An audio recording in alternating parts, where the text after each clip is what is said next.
Welcome to Herbally Yours, an adventure into the world of natural medicine. Here is your host, Dr. Ellen Kamai, the natural nurse who will help you take the leap to ultimate wellness. Greetings, and thank you for joining me, Ellen Kamai, the natural nurse, for another edition of Herbally Yours, right here on the voice of Nassau Community College 90.3 WHPC. Listen on air or online at anywhere that you get your podcasts, such as iHeartRadio, Odyssey, and RadioNet. Herbally Yours brings you the latest information about the many facets in the world of natural living. Today, we are so happy to have as our guest, all the way from across the pond, as they say, Heather Dawn Godfrey. She studied at the University of Salford and has many degrees in counseling and complementary medicine, and also has worked for many years in aromatherapy and essential oils. And today we're going to be talking about her beautiful new book, Healing with Essential Oils. Thank you so much for joining us today, Heather. Oh, thank you very much for inviting me. It's my pleasure. Now, tell us about your journey, going backwards in time, let's say. What led you to essential oils as a therapy? Okay, so I was introduced to complementary medicine and meditation in the early 70s when I was a teenager. And I met a lot of people who were sort of attracted into that sort of thing at the time, which was quite fringe in those days. And they came from various disciplines. So there was a homeopath, a chiropractic, an acupuncturist, sort of various people. And amongst that group of people, I met Robert Tisserand, whom asked me to work for him when he first set up his business. So my interest in essential oils, although I sort of got involved with all as a spectrum of complementary medicines or alternative medicines, as they were coined in those days, my interest in essential oils was sort of developed from getting to know Robert and, you know, his passion, his knowledge, etc. And then obviously coming into contact with the essential oils myself, I felt very inspired. I think I felt that they were attractive to me because they suited my personality. And I think it's always important, if you're choosing a modality to practice, to find one that sits with you, that resonates with you, because then you sort of like generate a better, I don't know, connection with it. But anyway, the essential oils really sort of inspired me because they were aesthetic. I'm very artistic, so. But they touched this connection with meditation, with going within, with the inner self. They touched that core within. And I think that's an important gateway into medicine, into healing, you know, sort of taking care of yourself. So Robert introduced me. And then once I was sort of involved with them, I then developed that interest. And I later studied at the University of Salford, as you mentioned before, and did a joint honours degree in complementary medicine and counselling skills, because I wanted to also draw on all of those dynamics when I was looking at essential oils as a healing modality, because for me, they're all connected in one way, particularly energetically. So having a sort of like a broad understanding of the energetics of the way medicine and the body works is very useful, particularly when we're applying that to essential oils. So then I've set up my own clinical practice. I did master's modules in mindfulness, which again interlinks with my interest in counseling and meditation and using essential oils psycho-emotionally. And I've practiced for a number of years. I trust that answers your question. Yes, and thank you. And your book is just beautiful. I'm looking at it here. It's called Healing with Essential Oils. And then the subtitle is interesting, of course, because of our days with COVID and all kinds of infections. You know, Ebola is on the rise, unfortunately, I heard recently. So the subtitle is The Antiviral, Restorative and Life-Enhancing Properties of 58 Plants. And there's all kinds of healing actions that essential oils have. So I'm interested in the fact that you did shout out the antiviral component. Yes, I think, well, I sort of was finishing the book off during the initial phase of the COVID pandemic. And as I was doing my research and diving into the microbial aspect of essential oils, this sort of came up. And of course, it was very topical.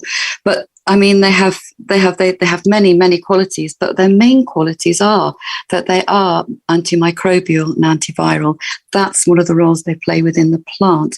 So most essential oils are antimicrobial to varying degrees. Some are more so than others.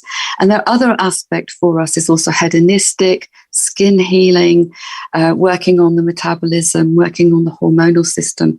But the antimicrobial aspect is quite a strong feature in their qualities, in their properties. So it seemed very poignant to bring that in, not to overemphasize it because the essentials have a spectrum of modalities. But I do think in this day and age, as everything is unfolding around us, it becomes quite important. But also the psycho-emotional, because I think whatever's going on at the moment is very, if you want, disturbing as well. I think we're being shaken up a bit. And so I find essential oils are very useful for grounding, for calming, for finding a center, your inner center, which I think is also very important at the moment. So, and also there's the body-mind connection that we know. So essential oils sort of cross over that body-mind psycho-emotional aspect so that they affect your health on many levels. Now, on the cover, which is beautiful, it looks like it's kind of white wood background of an older house. It looks like my house, which was built in 1917, to tell you the truth. But then you have this, like a wooden box with these beautiful plants. Was that just an artist's rendition, or were you involved in choosing what was on this photo? This was the publisher's choice based on the content of the book, which I approved, which I really like, actually, because it kind of embodies all of the dynamics of essential oils. And as you say, it goes back. Also, we're touching into the herbal, the plant aspects, which sometimes gets sort of lost when we're looking at essential oils in bottles. Sometimes we forget that they are, they do come from the plant. So that herbal healing element, I think, and that's simplistic. And also, as you say, that timelessness of it, because, essential oils have been used for thousands and thousands of years, just as herbal medicine has been as well. They've kind of walked with us through history. So I like that sort of raw, simple, timeless. Well, yes. And also it is true. A lot of people who are not as familiar as perhaps you and I are with holistic interventions sort of group herbal medicine and essential oil therapy and aromatherapy all together when it is quite different. Yes. For one thing, you do gather wild plants in either case, but they're processed so differently. And what we have found is when you do distillation, which is how we're extracting out oils, that's not necessarily such an easy home project as it would be to make a tincture. And you're also going to get different actives, which is important. People don't know that, and they'll sometimes cross-use things as if it was the same and get in trouble. So that is an important distinction. I absolutely agree. And it's one that needs to be made and reaffirmed as well, because sometimes I think that, maybe it's different people kind of overlap the herbal and the essential oil qualities, and they aren't the same. Within the plant, you've got the essential oil within the plant for a start is in a minute quantity. So when you distill an essential oil, you're distilling pounds of plant material just to produce 1 or 2 ounces of essential oil. So they're highly concentrated, far more concentrated than they would be in the plant. And also essential oils are secondary metabolites along with bitters and flavonoids and gums and phenols and steroids, etc. And it's these dynamics, these aspects, which make plants or these secondary metabolites really useful herbal remedies. They're very, very important sort of medicinal elements. So what you're doing when you extract an essential oil is you're actually taking the essential oil away from all of those things, so that when you take the essential oil out, they are the components that create an essential oil are volatile. They're volatile terpenes and diterpenes.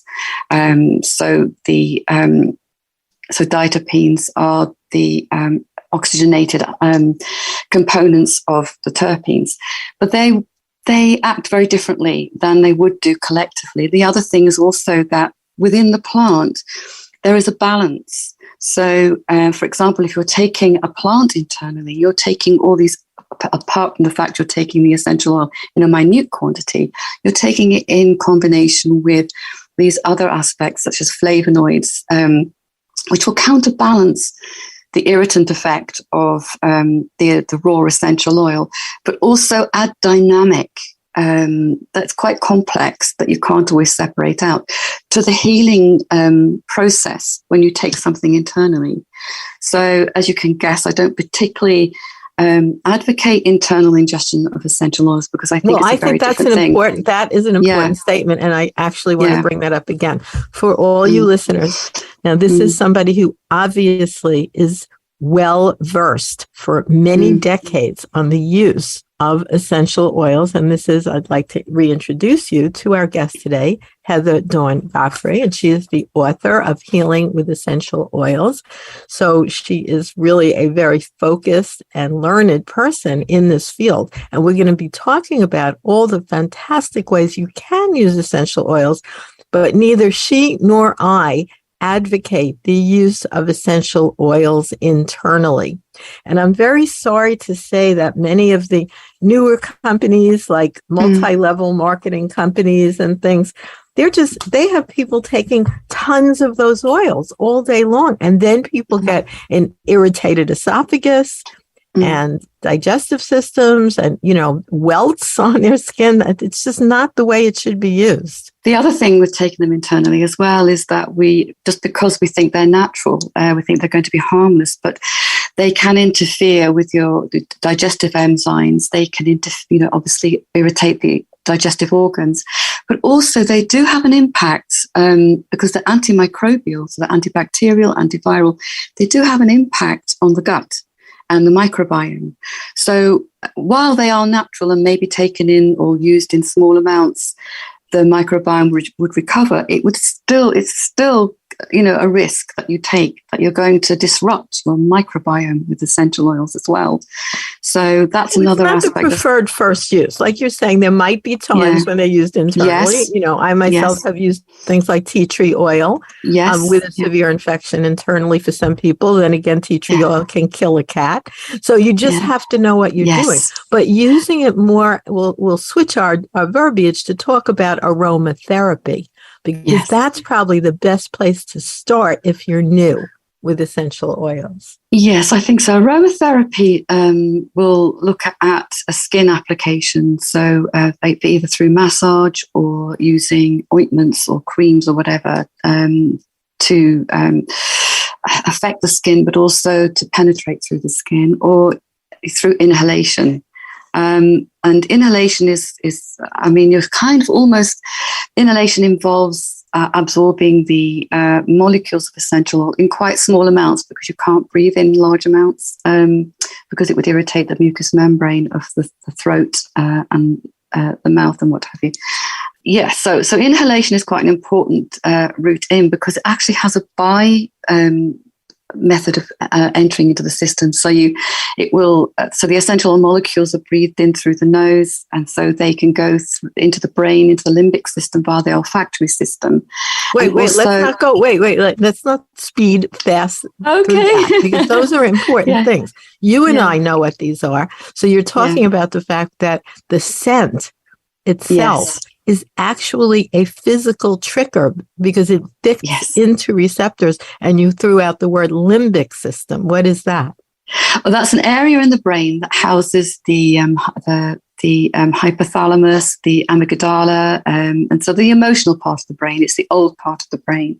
And so this is where we will be responsive to the sense of smell. This is where we pick up the sense of smell and then trigger off a response in the frontal lobe and the pituitary gland, etc. So it has an endocrine effect or hormonal effect. So it's an important connection.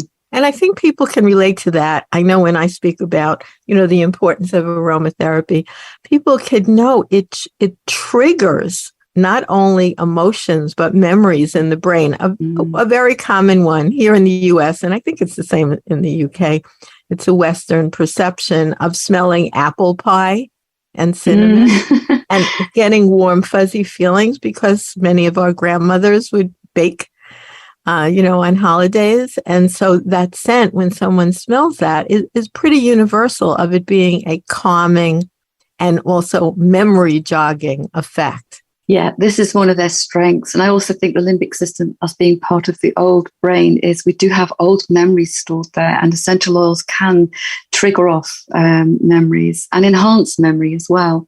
So let me just throw a question out to you. I'm not sure if you know this. This is not one of our prefab questions. Since you're talking about memory, would aromatherapy and the use of essential oils as inhalants be something that might be useful for people who have dementia? It's complicated. I think, yes, they can help because because it's a very intrinsic part. So you would have memory that would be, old memories that would be triggered off that are already well established. But I think dementia is a very complicated, Alzheimer's, very complicated process. And it can affect different parts of the brain depending on the type of dementia. But certainly, I think smell, because it's so intrinsic and so deeply set within us, is an important comforting. You can use it to comfort and perhaps draw memories that that the person might associate with that way back in their intrinsic memory. So it could be used very usefully. But also, the other thing with essential oils, as you mentioned before, is that they are calming. They're antidepressing, they sort of calm agitation. And these are also comorbidities that are associated with dementia.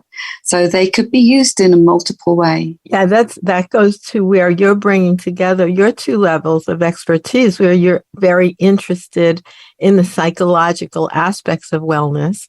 And you found that aromatherapy interventions fits in really well with that. Yes, I think when we're looking at the mind-body connection, I think that we're affected by so many things, and I think that psycho-emotional is a gateway in. And often the way that we respond, our immune system, the way that we respond to life around us is affected by our psycho-emotional triggers. So using essential oils to, physically, just physiologically, just smelling an essential oil brings you into the moment. And this brings us to meditation. So that's already very calming. It can still agitation, just drawing you into the moment. But also physically, they do have this chemical effect where they do trigger off a neurological effect that can be calming and sort of eases agitation, eases depression, gives a sense of feeling safe and grounded. So this then affects your metabolism. So whether you're calm or stressed affects the way that your body is functioning. So it has a knock-on effect immediately, physiologically. So it's a gateway in. Definitely the way that we feel, the way that we perceive life, the way that we go about our daily life, the way that we address things as they're confronted to us, sort of dictates how we physically survive, particularly now through these sort of very traumatic times. So I think it's very important to hold that still, that psychological, that psycho-emotional, that spiritual aspect of ourselves. And essential oils enable us to sort of reconnect and to find that stillness within us and that sort of locus of control. Well, that's a beautiful way to put it. And it's something that is easy to self-administer if you get the right ones. How do people choose, with all the market being flooded with so many choices, if they do want to experiment with essential oils for aroma or for healing? How do you choose one that's a good quality versus one that's full of all kinds of chemicals? Well, obviously, if you're looking at it practically, it would be down to the company that produces them. So you'd want to find somebody who would produce organic essential oils, good quality essential oils, pure essential oils, and preferably, if you can, locally sourced, because I'm very much into this sort of macrobiotic idea that whatever grows or is in your own environment is best for you. because it will be sort of tuned in and geared up chemically to fit the sort of physiology of your own body in that environment. But the other thing is to start off with safe oils like lavender or tea tree.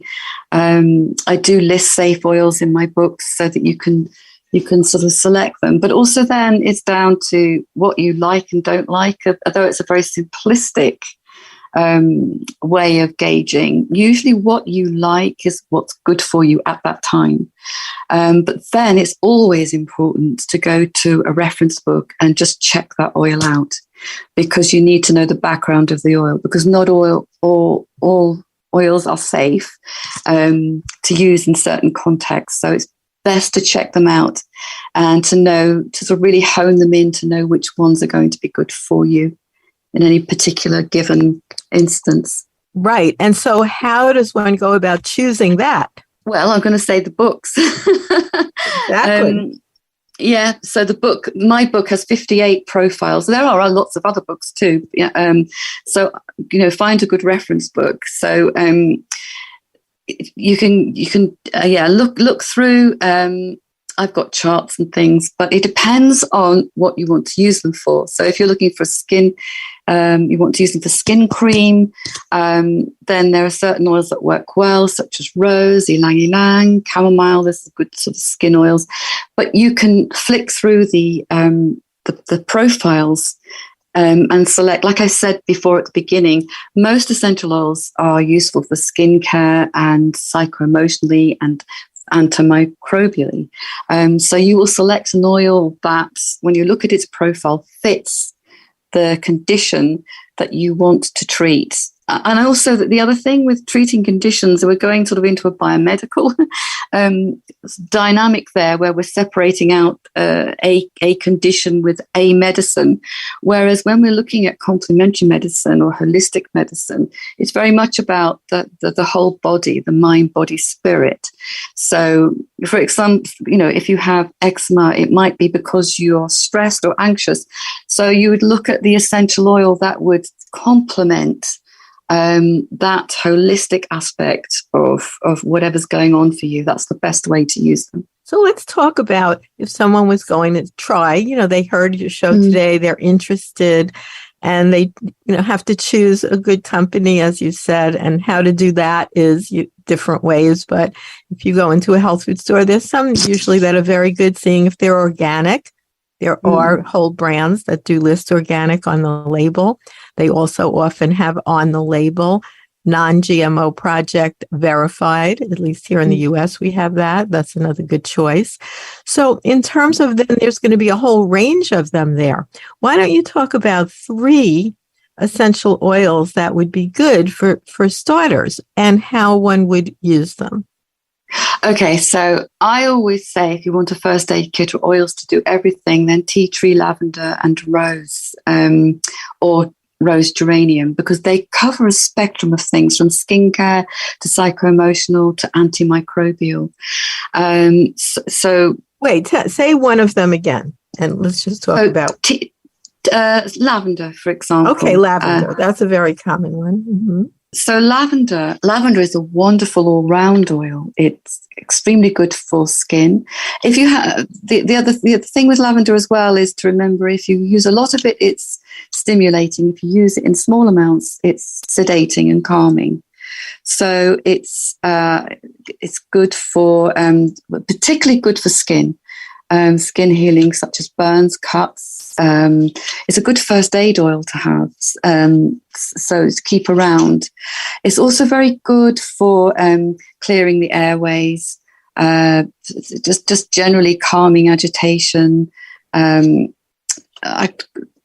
so many qualities to lavender. Lavender almost covers everything. So it's a good thing to have around because it's a good beginner's essential oil. Most people enjoy the scent. I have come across certain people who just don't like the scent. That's okay, but it's widely enjoyed. So someone would go, let's say, into a health food store, check if they had one that's organic, and then what do you do with it when you get it home? Okay, so lavender is one of the exceptions where you can put it on your skin neat say for a cut. Okay, wait, not everybody knows. What does that mean? Put it on your skin neat. That means undiluted. Okay, so undiluted, I would put it on a graze or a scratch because of its antimicrobial and skin healing qualities. But however, most essential oils need to be put with an emollient because they are skin irritating. They're very drying to the skin. The term oil is very misleading. So they're not oily. So they don't create a barrier. They actually dry the skin out, and also they evaporate very quickly. So they bond with water molecules within the skin and evaporate, which dries your skin out even more. So we always put them into an emollient to protect the skin. And the emollient also aids, so it stops them from evaporating too quickly, and it aids absorption as well. So it's protecting the skin and aiding absorption. So we put them in with oil, like a vegetable oil, such as jojoba or grapeseed, or a cream, or a lotion, or an ointment. So you could make up a lavender ointment and use that as a first aid for cuts and grazes and bruises if you wanted to. And what about the idea of using it as a scent? Oh, yes. And you could just use that neat, drop it on your clothes or in your hair. It doesn't last as long as a base note or an oil that evaporates slowly. It's a sort of what we call a middle note. So it evaporates moderately quickly. So it wouldn't last forever. But if you added it to a jojoba oil or a coconut oil, the coconut has a scent to it too. So sometimes it gives it a nice dynamic. And perhaps put it in a roller bottle that you could just roll onto the skin and use as a perfume. Oh yeah, I like those roller bottles. Sometimes they're sold in those, or you can get your own. You can, and I also make up remedies in roller bottles. So for when I get clients who come to me, particularly for stress, anxiety, sleeplessness, I like to make up perfume roller bottles so that they can take them away and use them when and if they need to. That it's easy application, and it's safe as well. Yeah, I like them too. They feel nice too, Yes. Thank you so much for being our guest. And is there an online place people can see you? Yes, I have a website. Yeah, I have a website, and I put up articles and obviously more information about the books, but I also have ongoing articles that I pop up as well, which we might find useful. So it's www.aromantique.co.uk, and I'll just spell the AROMANTIQUE, Aromantique. So it's a play on words, so Aromantique. Thank you so much for being our guest today. And thank you, listeners, for joining us once again right here on Herbally Yours. And we love to meet with you here on 90.3 WHPC. For further information, you can email us at whpc@ncc.edu. And this is your host, Ellen Kamai at naturalnurse.com, inviting you to join us next week for another edition of Herbally Yours. Until then, stay healthy.